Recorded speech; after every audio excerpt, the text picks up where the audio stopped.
திருப்பத்தூர் மாவட்டம் புதுப்பேட்டை ரோடு பகுதியில் cellphone tower அமைக்கப்படுவதை கண்டித்து பொதுமக்கள் போராட்டத்தில் ஈடுபட்டனர். வெங்கடேசன் என்பவருக்கு சொந்தமான இடத்தில் தனியார் செல்போன் டவர் அமைக்கப்பட்டு வரும் நிலையில் டவரிலிருந்து வெளியேறும் கதிர்வீச்சால் பாதிப்பு ஏற்படும் என மக்கள் போராட்டத்தில் ஈடுபட்டனர். தகவல் அறிந்து வந்த துணை வட்டாட்சியர் பேச்சுவார்த்தையில் ஈடுபட்டார். முறையான சான்றிதழ் பெற்று டவர் அமைக்கப்படுகிறதா என அதிகாரிகள் விசாரணை நடத்தினர்.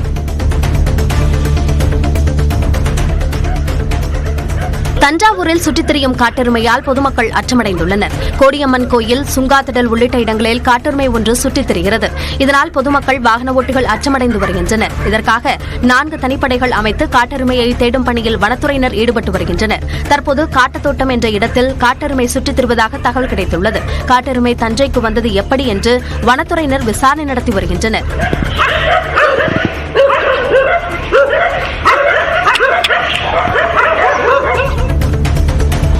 வனப்பகுதியில் தீ விபத்து ஏற்படுவதை தடுக்கும் வகையில் கொடைக்கானல் மலைச்சாலையில் காய்ந்த சருகுகளை அப்புறப்படுத்தும் பணியில் வனத்துறையினர் ஈடுபட்டனர்.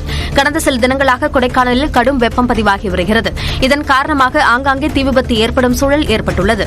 இதனை தடுக்கும் நோக்கத்தில் டம்டம் பாறை அருகே காய்ந்த சருகுகள், புற்களை அப்புறப்படுத்தும் பணியில் வனத்துறையினர் ஈடுபட்டனர். மேலும் கொடைக்கானலுக்கு சுற்றுலா வருவோர் எளிதில் தீப்பற்றக்கூடிய பொருட்களை எடுத்துச் செல்ல வேண்டாம் என்று அறிவுறுத்தப்பட்டுள்ளது. தருமபுரி மாவட்டம் பென்னாகரம் அருகே வீட்டில் மர்மமான முறையில் சடலமாக கிடந்த மூதாட்டி குறித்து போலீசார் விசாரித்து வருகின்றனர்.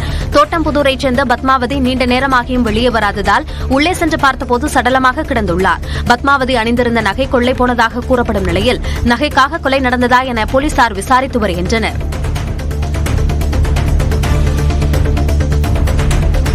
புதுக்கோட்டை மாவட்டம் பெங்களூரில் கனிமவள கொள்ளைக்கு எதிராக போராடி கொல்லப்பட்ட ஜகபர் அலியின் குடும்பத்தினரை சந்தித்த தமிழக வாழ்வுரிமை கட்சித் தலைவர் வேல்முருகன் 1 லட்சம் ரூபாய் நிதியுதவி வழங்கினார்.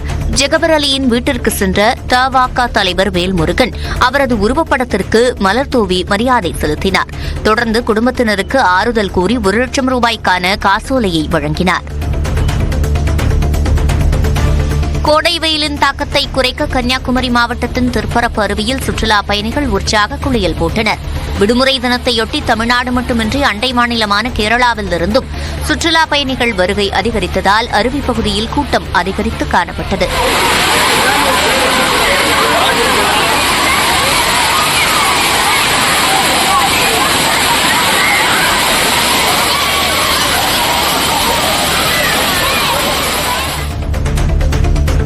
ராணிப்பேட்டை மாவட்டம் வானாபாடியிலிருந்து ஆந்திராவுக்கு கடத்தப்பட இருந்த 5 டன் ரேஷன் அரிசியை சிப்காட் போலீசார் பறிமுதல் செய்தனர். அர்ஜுனன் என்பவருக்கு சொந்தமான குடோனில் ரேஷன் அரிசி பதுக்கி வைக்கப்பட்டிருப்பதாக கிடைத்த தகவலின் பேரில் சோதனை நடத்தினர். அப்போது அங்கு தமிழக அரசின் ரேஷன் அரிசி பதுக்கி வைக்கப்பட்டிருந்தது அம்பலமானது. பதுக்கல் தொடர்பாக ஆரணியைச் சேர்ந்த நியாமுதீன், ஆற்காட்டைச் சேர்ந்த லோகேஷ் ஆகியோரை போலீசார் கைது செய்தனர். தஞ்சாவூர் மாவட்டம் கும்பகோணத்தில் கட்டுமானப் பொருட்கள் ஏற்றும் லாரிகளுக்கு கிரஷர் உரிமையாளர்கள் டிரான்சிட் பாஸ் வழங்காததை கண்டித்து லாரி உரிமையாளர்கள் வேலைநிறுத்தத்தில் ஈடுபட்டனர். டிரான்சிட் பாஸ் வழங்கப்படாததால் லாரியை கனிமவள கொள்ளை வழக்கில் போலீசார் பிடிப்பதாக லாரி உரிமையாளர்கள் குற்றம் சாட்டினர். மாநகராட்சியுடன் ஊரக உள்ளாட்சி பகுதிகளை இணைப்பது தொடர்பாக ஆட்சேபனை தெரிவிக்க 120 நாட்கள் கால அவகாசம் வழங்கப்பட்டுள்ளதாக நகராட்சி நிர்வாகம் மற்றும் குடிநீர் வழங்கல் துறை அமைச்சர் கே என் நேரு தெரிவித்தார். மதுரை தமுக்கம் அரங்கத்தில் அமைச்சர் கே என் நேரு தலைமையில் ஆய்வுக் கூட்டம் நடைபெற்றது. இதில் அமைச்சர்கள், எம்பிக்கள் கலந்து கொண்டனர். வளர்ச்சித் திட்டப் பணிகள் குறித்து கூட்டத்தில் ஆய்வு செய்யப்பட்டது. நிகழ்ச்சிக்கு பின்னர் பேசிய அமைச்சர், உள்ளாட்சி அமைப்புகளை இணைப்பதில் ஆட்சேபனை இருப்பதாக ஆட்சியரிடம் மனு கொடுத்தால் மறு ஆய்வு செய்யப்படும் என்று கூறினார். தீப்பெட்டி தொழிலாளர்களின் கோரிக்கைகள் விரைவில் நிறைவேற்றப்படும் என்று அமைச்சர் தங்கம் தென்னரசு தெரிவித்தார். சிவகாசியில் நடைபெற்ற தீப்பெட்டி தொழில் நூற்றாண்டு விழாவில் அமைச்சர் KKSSR ராமச்சந்திரன், தங்கம் தென்னரசு உள்ளிட்டோர் கலந்து கொண்டனர். தீப்பெட்டி தயாரிப்பின் மூலப்பொருளான குளோரைடை எடுத்து செல்வதில் உள்ள நடைமுறை சிக்கல்களை களைய வேண்டும் என்று தீப்பெட்டி உற்பத்தியாளர்கள் அரசுக்கு கோரிக்கை விடுத்தனர். பெண்களுக்கு எதிரான பாலியல் வன்கொடுமைகள் நடக்கும்போது அதை அரசியலாக்க வேண்டாம் என்று நடிகையும் பாஜக நிர்வாகியுமான குஷ்பு தெரிவித்துள்ளார். கோவையில் செய்தியாளர்களை சந்தித்த அவர், பள்ளி குழந்தைகளுக்கு எதிரான பாலியல் வன்கொடுமைகள் வேதனையை தருவதாகவும், குழந்தைகளுக்கு பாலியல் தொல்லை தருபவர்கள் குடும்பத்தில் நெருக்கமானவர்கள் மற்றும் நன்கு அறிந்தவர்களால் தான் என்று கூறினார். பெண்களுக்கு பாலியல் கொடுமைகள் நடக்கும்போது தயவு செஞ்சு அது ஒரு பொலிட்டிக்கல் டிபேட் ஆக்கிடாதீங்க.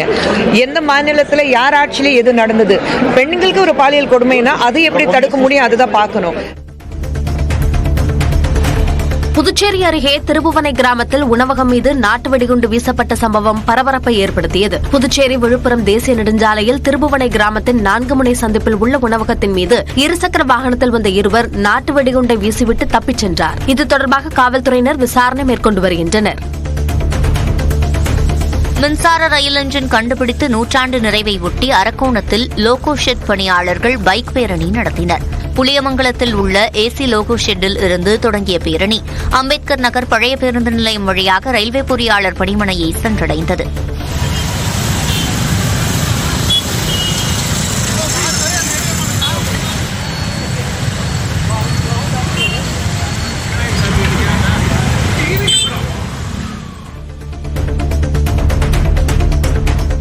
சென்னை கொடுங்கையூரில் கழுத்து இறுக்கப்பட்ட நிலையில் கூலி தொழிலாளி வீட்டில் சடலமாக கிடந்த சம்பவம் பரபரப்பை ஏற்படுத்தியது. எம்ஜிஆர் நகரை சேர்ந்த அஜித்குமார் தன்னுடைய தந்தை கிரியுடன் வசித்து வந்துள்ளார். இந்நிலையில் வெளியே சென்றுவிட்டு வீடு திரும்பிய கிரி மகன் கழுத்து இறுக்கப்பட்ட நிலையில் கிடப்பதைக் கண்டு அதிர்ந்து போய் அக்கம் பக்கத்தினர் உதவியுடன் மருத்துவமனையில் அனுமதித்துள்ளனர். அவரை பரிசோதித்த மருத்துவர்கள் ஏற்கனவே உயிரிழந்து விட்டதாக தெரிவித்தனர். இதையடுத்து அஜித்குமாரின் உடலை கைப்பற்றி போலீசார் விசாரணை மேற்கொண்டு வருகின்றனர். கிருஷ்ணகிரியில் வயிற்று வலியால் தனியார் மருத்துவமனையில் அனுமதிக்கப்பட்ட பெண்ணின் வயிற்றிலிருந்து 8 கிலோ எடையிலான கட்டியை மருத்துவர்கள் அகற்றினர். மோரமடுகு கிராமத்தைச் சேர்ந்த சூர்யா என்பவருக்கு கடந்த 6 மாதமாக வயிறு வீங்கிய நிலையில் காணப்பட்டது. அவருக்கு மருத்துவர்கள் பரிசோதனை மேற்கொண்டதில் கருப்பையில் கட்டி இருப்பது தெரியவந்தது. அறுவை சிகிச்சை மூலமாக கட்டி அகற்றப்பட்ட நிலையில் பரிசோதனைக்காக அதை கோவையில் உள்ள ஆய்வகத்திற்கு மருத்துவர்கள் அனுப்பியுள்ளனர். விழுப்புரத்தில் சாலையை கடக்க முயன்ற மூதாட்டி அரசு பேருந்து சக்கரத்தில் சிக்கி உயிரிழந்தார். கீழ்பெரும்பாக்கம் பகுதியைச் சேர்ந்த சுசீலா மருத்துவமனை சென்றுவிட்டு சாலையை கடக்க முயன்றபோது வந்தவாசியில் இருந்து வந்த அரசு பேருந்து திடீரென கட்டுப்பாட்டை இழந்து மோதியது. இதில் சுசீலா உடல் நசுங்கி பரிதாபமாக உயிரிழந்தார்.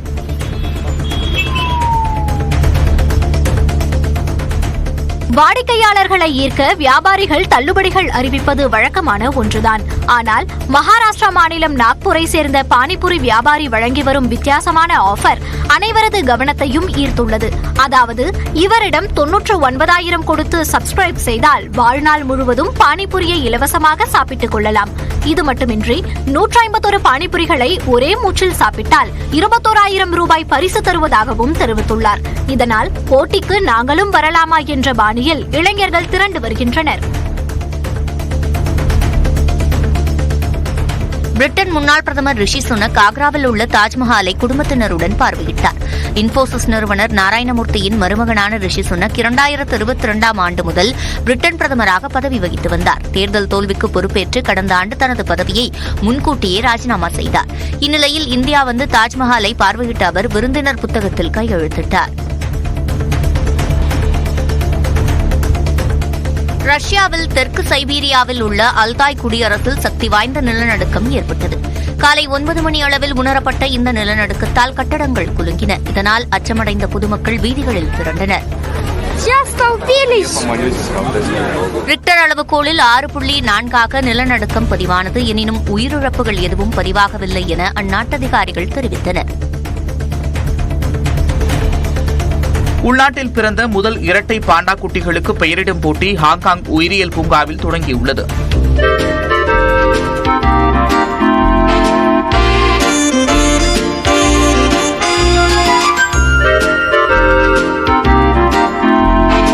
சீனாவிலிருந்து ஓஷன் உயிரியல் பூங்காவிற்கு கொண்டுவரப்பட்ட பாண்டா ஜோடிகளுக்கு கடந்த ஆகஸ்ட் 15ஆம் தேதி இரட்டை குட்டிகள் பிறந்தன. இந்நிலையில் உள்நாட்டில் பிறந்த முதல் இரட்டை பாண்டா குட்டிகளுக்கு பொதுமக்கள் இணையதளத்தில் பெயர்களை பரிந்துரைத்து வருகின்றனர். இதனிடையே ஆண் பாண்டா குட்டி ஊஞ்சலில் கியூட்டாக படுத்திருக்க பெண் குட்டி மரத்தில் விளையாடிக் கொண்டிருந்தது.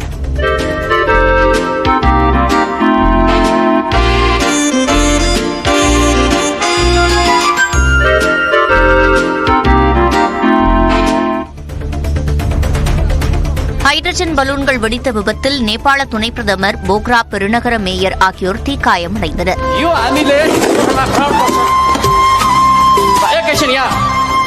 प्राविधिक कारणले गर्दाखेरि मेयर साहब यो हामीले